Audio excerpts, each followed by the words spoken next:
Welcome back, everyone.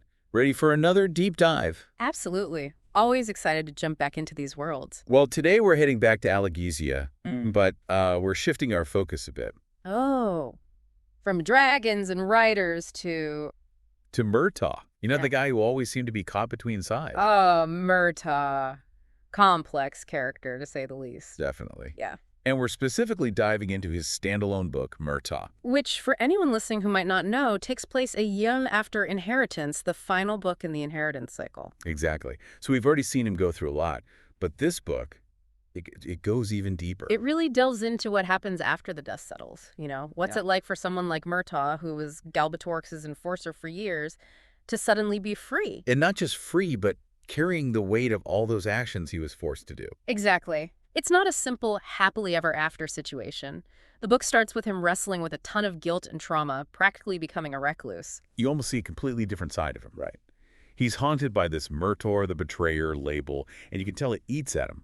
And right when he's at this low point, he finds this mysterious stone. It's not just some random rock, though. It has this strange energy, a connection to a witch woman named Bachel. Bachel's a whole other story. But yeah, that stone really becomes the catalyst for Murtagh's journey in this book. It pulls him out of isolation and sends him on this quest for answers. Which, in a way, mirrors his own internal search for meaning and purpose, right? He's lost his old identity, and now he's trying to figure out who he is and what his place is in this world. It's like that stone represents the mystery of his own future. And that path leads him to some unexpected encounters, like with the werecats in Gilead. We've seen glimpses of werecats in the Inheritance cycle, but this book really gives us a deeper look at their culture and their struggles. I love that part, especially his interactions with this young werecat named Silna. You see this compassionate, almost protective side of Murtagh that we haven't really seen before. It challenges the image we might have of him from the previous books, right? He's not just this hardened warrior anymore. There's this vulnerability and empathy that Paolini brings out so well. Absolutely. But just when you think things are settling into a pattern, Murtagh learns about the Dramar, this secretive cult that worships a being called Aslagur. Their whole vibe is just creepy. Oh yeah, the drummer definitely add a layer of suspense and mystery. And they believe Murtagh and his dragon, Thorn, are key figures in some prophecy. Which, of course, throws everything for a loop. You're constantly wondering, what are their motives, what is this prophecy, and what role does Murtagh really play in it all? It's like Paolini is constantly raising the stakes, keeping you on the edge of your seat. You know something big is coming, but you have no idea what it is or what the consequences will be. And let's not forget about Thorn. He's dealing with his own trauma from being imprisoned by Galbatorix. Their bond is really tested in this book. They're both fighting their own inner demons, but they're also trying to support each other. It makes you wonder, though, can Murtagh ever truly escape the shadow of Galbatorix? Can he forge his own path, or will he always be defined by his past? That's the big question, isn't it? And it's something Paolini really makes you think about. There are no easy answers, and it forces you to confront the complexities of redemption and forgiveness. It's a roller coaster, that's for sure. But in the best way possible. You're constantly guessing, and just when you think you know what's going to happen, Paolini throws another curveball. Which is exactly what makes it so good. You're fully invested in Murtagh's journey and the world he's navigating. It's more than just a spin-off, it's a vital part of the overall story. It truly is. And honestly, we've barely scratched the surface.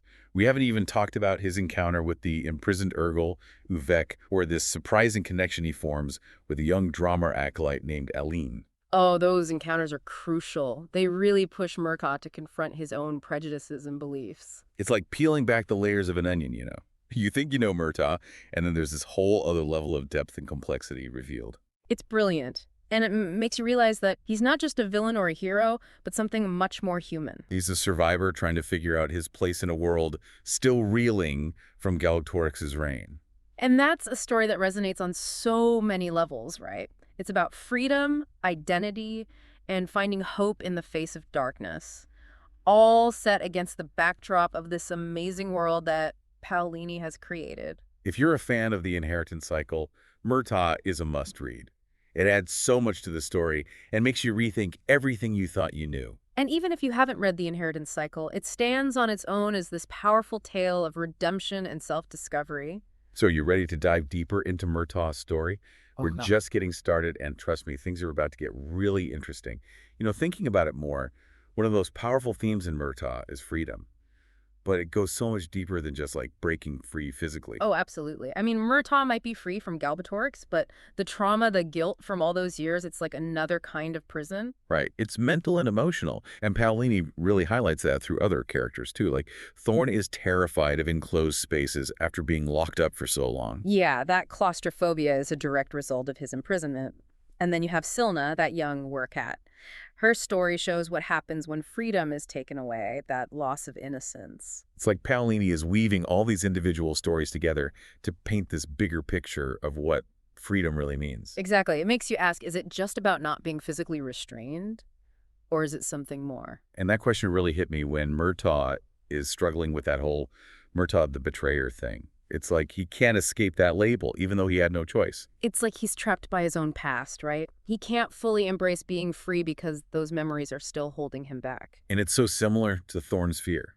He's free, but the trauma from his captivity is still there. Remember that scene in Captain Wren's secret chamber? Oh, yeah. Thorn, this powerful dragon, is reduced to panic because that enclosed space triggers all those awful memories. It just shows how deeply trauma affects everyone, even a dragon.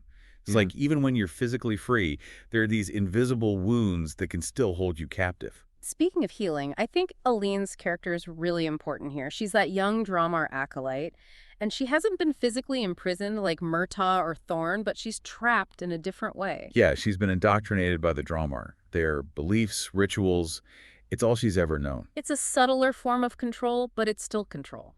But seeing Murtagh and how he's trying to break free, it makes Aline start to question everything. That questioning, that desire for something more, is the first step towards breaking free from that mental and emotional confinement. And I love how she shows compassion for Murtagh. It shows that even in the darkest places, there's still hope for connection and understanding. It's like a reminder that freedom isn't just something you achieve on your own. It often takes the support and compassion of others. Right. It's about reaching out and recognizing that we're all struggling in our own ways. And that brings us to Uvak, the Urgal, who forms that blood oath with Murtagh. Oh, Uvak. Their alliance is so unexpected, and it really forces Murtagh to confront his own prejudices. He's been raised to fear and hate Urgals, right? But through their interactions, he starts to see Uvak as an individual, not just some monster. It's such a powerful message about the importance of perspective. Like, are we truly free if we're still clinging to biases and fears that prevent us from seeing others for who they really are? That's a good point. Are we letting those things hold us back? Exactly. And that's what makes Murtagh so powerful. It doesn't just tell a story. It makes you think critically and question your own beliefs. Paolini doesn't give us easy answers. He presents us with these complex situations and lets us figure it out for ourselves. It's what I love about his writing. He's asking us to consider what true freedom means, not just for the characters, but for ourselves, too. It's a story that stays with you long after you've finished reading it. And it definitely makes you appreciate the different facets of freedom in your own life. You know, one thing that really stuck with me after finishing this book is the atmosphere. Oh, tell me about it. Like, Paolini's descriptions, especially of those creepy places, they're so vivid. Right, like Nal Gorgoth, that Dramar stronghold. It's seriously unsettling. It is. It's like he just drops you right into this village in this valley, and it feels ancient. You know, like something really bad happened there a long time ago. Yeah, and then there's that Tower of Flint just looming over everything, all made of that weird black stone. I remember reading that part and getting chills. It's described as almost evil, like a physical representation of the Dramar and their twisted beliefs. And the carvings, did you notice those too? Yeah. Like all around the village, Murtagh finds these carvings. Oh, yeah, all those strange figures and symbols, it's like they're messing with your mind a little bit. Totally. And those creatures Murtagh finds in the caverns under Nal Gorgoth, the finger rat. Oh, yeah, those things. Pale, hairless, and with those creepy long fingers. And that cry. Like a child, but not. Definitely disturbing. They're scavengers drawn to death, you know. Just adds to the whole creepiness factor down there. It's interesting, though, how the finger rats seem to just be kind of there. Like they're on the edges of the Dramar world, but not really part of it. It's almost like they represent this darker side of the Dramar, you know? Like an unintended consequence of all their rituals and obsession with power. Makes you think, right? Like maybe Paolini's using all this, the creepy places, the creatures, the rituals, to show how tempting power can be. but also how dangerous it is if you don't control it. And that's what I love about Paolini's writing. He doesn't spell everything out for you. He gives you all these pieces, these complex characters, and then he lets you figure out what it all means. It makes you think, and it stays with you long after you finish the book. And honestly, that's why I love coming back to Alagaësia and all these characters. Me too. It's more than just fantasy, you know? There are these deeper layers, these questions about morality and choice, and that really resonates. Absolutely. So if you haven't checked out Murtagh yet, I highly recommend it. It's an amazing addition to the inheritance cycle, and like we said, it can even stand on its own. It really is a journey, and it'll make you think about a lot of things long after you've finished it. It has been such a great discussion. I always love diving into these books and seeing all the different perspectives. Me too. It's been a pleasure. And to all our listeners, thank you so much for joining us on this deep dive into Murtagh. We'd love to hear your thoughts, too. What resonated with you? What questions are still swirling around in your head? Until next time, keep exploring those amazing worlds out there.